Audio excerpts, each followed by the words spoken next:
এই সেই ঐতিহাসিক 32 নম্বর, যেখানে বাংলার স্বাধীনতার অনেক স্মৃতি জড়িত ঘটনা আছে। আবার এখান থেকে স্বৈরাচার তার অন্যায়ভাবে সিদ্ধান্ত নিয়ে জনগণের উপরে যে নির্যাতন নিপীড়ন চালাইছে তার সাক্ষী আজ 32 নম্বর।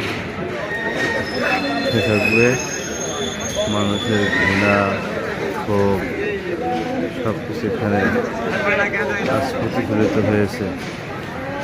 এই জন্য স্বৈরাচার কখনো স্থায়িত্ব হইতে পারে না, একদিন একদিন তারা পতন হবে, এটাই তার অবস্থা।